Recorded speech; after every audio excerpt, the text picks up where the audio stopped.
ሰላም ጤና ይስጥልኝ። የጽናት ድራማ ተከታታዮች እንዴት ናችሁ? ደህና ናችሁ ወይ?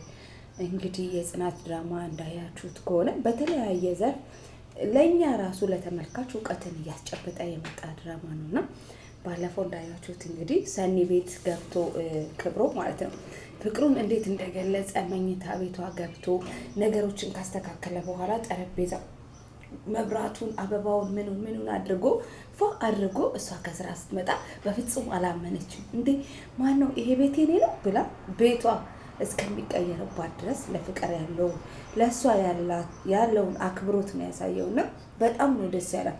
በጣም ነው ያከበረችው። ምክንያቱም አንድ ሰው ፍቅሩን የሚገልጽበት የተለያየ መንገድ አለ። ለምሳሌ ስጦታ በመስጠት ውጪ ወስዶ በመጋበዝ እንዲህ ደግሞ አጋጣሚውን ካገኘ ቤት ውስጥ ገብቶ ነገሮችን በማስተካከል በእውነት ይህ አሁን ቀለል ያለ ወጪ ብዙ ያላወጣበት ግን ፍቅሩን ደግሞ ደስ በሚል ሁኔታ የገለጸበት አጋጣሚ ነው እና በጣም በጣም በጣም አሪፍ ነበረ። እሷ ራሷ ከግምት በቃ ካሰበችው በላይ ነው የሆነባት። በፍጹም አልጠበቀችም። እንደዚህ አይነት ሰርፕራይሶች እናንተ ሚስቶችም ለባሎቻችሁ ባሎችም ለሚስቶቻችሁ ታረጉ። በጣም ፍቅር ላይ ቅመም እየጨመረ ሞቅ ደመቅ የሚያደርገው ነው እና በዚህ በአንጻሩ ደግሞ የነ ምሩ ፍቅር ነው። ያው ምሩ እንዳያችኋት እንግዲህ እናትየዋ ያለውን ነገር ሲነግሯት ትንሽ ያማታል እኮ አሁን ለጊዜው ልጅ መውለድ አንችልም ሲላት በጣም እንዴት እንደዚህ ይደረጋል ምናምን ነገር ብላ እናትየው እንግዲህ ያው ተናዳ ወጥታለች። እናትየው ያው ለምሩ ያላትን አመለካከት ሁላችንም እናውቃለን። በጣም ነው የምትወዳት ደግሞ ከምን አንጻር ነው? ለልጇ ከምትሰጠው ፍቅር የተነሳ ማለት ነው። ምሩ ትክክለኛና እውነተኛ ሴት ናት። የእውነት ምናልባትም ናሆም ከምሩ ጋር ቢለያይ እንደዚህ እንደሷ የሚያስብለት ሰው ላያገኝ ይችላል እና አሁን ግን ይህንን አጋጣሚ ግን የሆነውን ነገር ስትሰማ ግን ያው እናትየው እስከ ዛሬ ድረስ ለምን ተደበቅኩኝ? እኔስ እናት አይደለሁም ወይ? ለምንድነው የምትደብቁኝ? ምናምን ነገር ብላ በጣም ተናዳለች። ትክክል ናት። ፈርተው ነው እንጂ በተለይ ምሩ ይነገራት ከፋሚሊ የሚደበቅ ነገር ስለሌለ ይነገር ስትለው አይ ቆይ እስቲ እያለ ማለት ነው። እሱም በጣም ስለሚሳሳላት ነው። እናትየውን በጣም ነው የሚወዳት ግን ለምሩ ደግሞ በጣም ስለሚሳሳ ይሄን ነገር እናቴ ከሰማች ምናልባት ብትቀየምስ፣ ምናልባት ብታስቀይማትስ ወይም ደግሞ የሆነ ነገር ቢፈጠርስ ብሎ ናሆሜ አስቦ ነው። ግን እስከ መቼ እንደሆነ እናትየው መስማቱ አይቀርም። እናትየው ደግሞ ለልጆቿ በጣም ቅርብ የሆነች እናት ናት።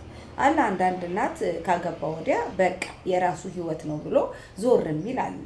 እቺ ግን በቃ ሁሉን ነገር መስማት የምትፈልግ ሁሉን ነገር መርዳት የምትፈልግ ብትችል እንደውም ወሳኙን ላለመሆን የምትፈልግ ከዚህ በፊት እንደውም ብዙ ጊዜ አናዳናለች። ምንድነው ውለዱ የምትላቸው? ተጋቡ እኮ በቃ ለምን አትተውላትም ለምሩዬ እያልን ነበረ። ይሄ ሆነው ግን ያው ጥሩ ነገርን ከማሰብ አንጻር ነው እና እስቲ አሁን ደግሞ ተመልሳ ነገሮችን ቤቷ ደርሳ ስታስብበት መታ ነገሮች እንደሚስተካከሉ በጣም እርግጠኛ ነኝ። አይዞሽ ምርዬ ሁሉ ነገር ይስተካከላል። እግዚአብሔር አምላክ ነው ልጅ ሰጪ። ናሆሜ ደግሞ በዚህ በጽናት ያምናል። እርግጠኛ ነኝ ልጅም ትወልጃለሽ። ከሱ እናት ጋርም ሰላማዊ ግንኙነት ነው የሚኖርሽ። ምክንያቱም ቅልብ ነው ያለሽ። ቅልብ ያለው በሙሉ ነገር ይሳካለታል። መሳካቱ አይቀርም ማለት ነው እና እንዳያችሁት ከሆነ እንግዲህ የኪራና የጽናት ፍቅር ነው። ጽናት በጣም በጣም ብዙ ነገር እናሳልፋለች። እንዳየናት ከሆነ የተለያየ ነገር ኪራን ስንመለከት ኪራ የራሱ ነገር እንኳን ቢሆን የሰውን ችግር አይቶ ማለፍ አይችልም። ስለዚህም አይታችሁታል። ቤቱ እንደውም እንግዳ ተቀባይ የአብርሃም ቤት አድርጎታል፣ ቤቱን ማለት ነው። ምናልባት በዚህ አጋጣሚ እንኳን የሆነ ነገር ህይወቱ ላይ ቢደርስበት የሚቀበል አይነት ሰው ነው።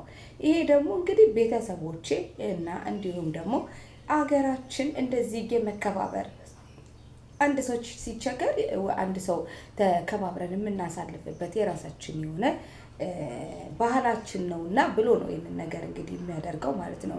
አይታችኋል። ከዚህ በፊት ብዙ ልጆች ቤቱ አርፈው ተስተናግደው ሄደዋል። አሁን ደግሞ ተረኞች ቤቱ አሉ ማለት ነው። በዚህ የተነሳ እንግዲህ ጽናት ፍቅሯ እየተበጠበጠ ለምንድን ነው እንደዚህ የሚሆነው? በተለይ ቤቲ እዚህ ቤት መቀመጥ የለባትም ምክንያቱም እሷ ያደረገችኝ እጅግ በጣም የከፋ ነገር ነው ብላለች። በእርግጥ እሷ ያደረገችውን ነገር በሙሉ ትክክል ነው ማለቱ አይደለም። ኪራ በጣም ያውቃል። በነገሩ በጣም ተበሳጭቷል። ደግሞ የሰው ልጅ ሲጎዳ ደግሞ የሚያዝን ልብ ያለው ኪራ ነገሮችን በይቅርታ ተመልሶ በተለይ እናቷ የእሷ እናት ስትለምነው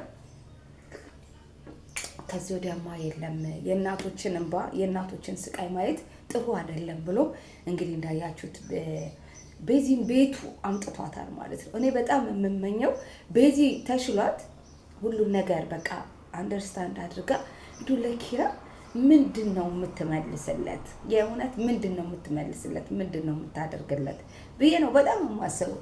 እና ኪራ እጅግ በጣም ጥሩ ሰው ነው።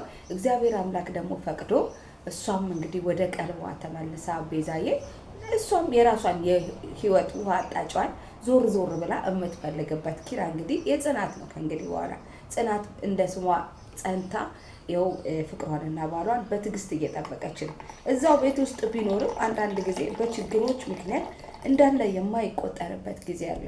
እውነት በጣም ነው በቃ ወደዛ ተፍ ተፍ ተፍ ተፍ የሚለው ከግል ጉዳዩ ይልቅ የሰው ጉዳይ ያስጨንቀዋል።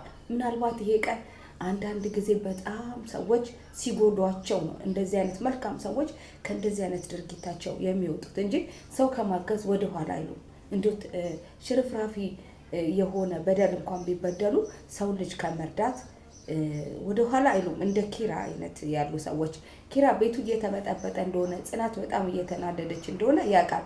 ፍቅሩን ራሱ እየጎዳ እንደሆነ ያውቃል። ግን እዚህ ጋር ደግሞ የቤዛ ህይወት ተበጥብጧል ማለት ጤናዋ አልተመለሰላትም። ስለዚህ በትዕግስት እሱ ያንን እየጠበቀ ነው ያለው።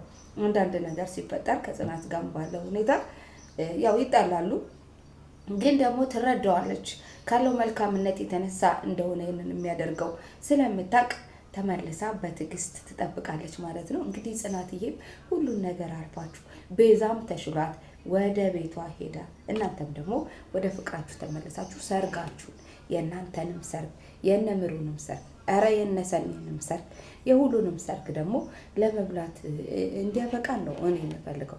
ቤተሰብ እስቲ ሰብስክራይብ አድርጉኝ። ላይክ፣ ሼር፣ ሰብስክራይብ እያደረጋችሁ የዚህ ቻናል ፋሚሊ ሁኑ ማለት ነው። የእውነት ብዙ ነገር እንወያይበታለን። በተለይ ደግሞ እንደዚህ አስተማሪ የሆኑ ድራማዎችን እንደ ጽናት አይነት ድራማዎች ያሉ ማለት ነው። እነዚህ የእውነት የህብረተሰቡን እንደው ድራማ ነው ብለን ብናስብን እውነተኛ ኑሯችንን የሚያሳይ ነው። በአሁኑ ሰዓት በአንድም በተለያየ ችግር ምክንያት የብዙ ሰው ህይወት እንዴት ነው እንትኑ ጤናው ትክክል አይደለም እና እስቲ እንዴት ነው አንዳችን ለአንዳችን ቤተሰባዊነት እውነት ኢትዮጵያዊነት እንዴት ነው የሚገለጸው? እነ ኪራ ብዙ የሚያስተምሩ ነገር አለና ከነሱ ራሱ ብዙ የምንወስደው ነገር አለ ማለት ነው። እንዳየነው ሁሉንም ያለፍነው ነገር በሙሉ ማለት ነው። እንግዲህ ሰው ካሰበው እግዚአብሔር ያሰበው ይበልጣል እንዲባል ነው እንጂ የኪራ አባት አይታችኋል። ለሰርጉ ተፍ እያሉ ነበረ። በደረሰው ችግር ምክንያት እንግዲህ እንደው ቤቱን ጣል አድርገው ወጥተው እስከ ዛሬም አልተመለሱም። እሳቸውም እንግዲህ በደስታ እና በደስ ባላቸው ነገር በሰርጋቸው ላይ ተመልሰው መጥተው ደስ ብሏቸው ያሰቡት እንዲሳካ እንደው ልቅቅ አድርገው ለመደገስ አስበው ነበር። ህብረተሰቡን እንደው የሚያውቁትን ሁሉ ጠርተው የኪራን ሰርግ መደገስ ነበር አላማቸው፣ ግን አልሆነላቸውም። ግን ለሁሉም ጊዜ ያለው ነው የሚባለው። አሁንም ጊዜ አለ። ነገሮች ከተስተካከሉ የጽናት አባትም መተው የኪራም አባት መተው እኛም ተጠርተን ድግሱ ላይ ተገኝተን እንግዲህ እናከብራለን ማለት ነው። ይሄ የሚያሳየው እንግዲህ ጽናቷን ነው። ማንኛውንም ነገር በትዕግስት ማለት ለፍቅሯ ስትል እጅግ በጣም እንደሚወዳት ታውቃለች። መልካም ልብ እንዳለው ታውቃለች። አሁን ዛሬ አላፊ በሆኑ ችግሮች ፍቅሯን ማጣት አትፈልግም። ግን እስከ መቼ ነው ኪራስ ተመልሶ የራሱን ህይወት ብቻ የሚመራውና ወደ እሷ ህይወት የሚመለሰው ብለን ስናስብ ደግሞ እንግዲህ ያው ቀን በገፋ ቁጥርና ነገሮች እየተቀያየሩ በመጡ ቁጥር እሱም ራሱ እየተስተካከለ ይመጣል ማለት ይቻላል። እና በተለይ ደግሞ እቤት ውስጥ እያመጣ ነው ሰዎችን የሚያስተናግደው። ይሄ ነገር ደግሞ ፍቅራቸው ላይ የምታዩትን ነው የፈጠረባቸው። እዛ ጋር እንግዲህ የጽናት ትዕግስቷን ነው የምናየው። ለፍቅር የምትሰጠውን መስዋዕትነት ነው የምናየው። እሱም ራሱ እንደው ልቡ በጣም መልካም ስለሆነ እንጂ እየተጨነቀላት ነው፣ እየጎዳኋት ነው እኮ ያለሁት እያለ በጣም እያሰበ ነው አሁን እሱ ራሱ የሚገኘው ማለት ነው። ስለዚህ ሁላችሁም እንግዲህ ቤተሰብ የሄዳችሁ የጽናት ድራማንም ተከታተሉ። በጣም ደስ የሚል ድራማ ነው።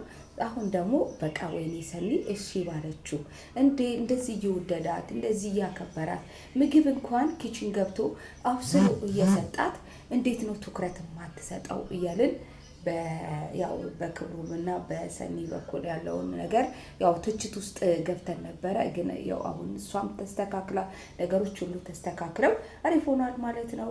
መልካም ጊዜ ይሁንላችሁ። ለዛሬ እንግዲህ እዚህ ላይ ያበቃው ማለት ነው። እጅግ አድርጌ አመሰግናለሁ።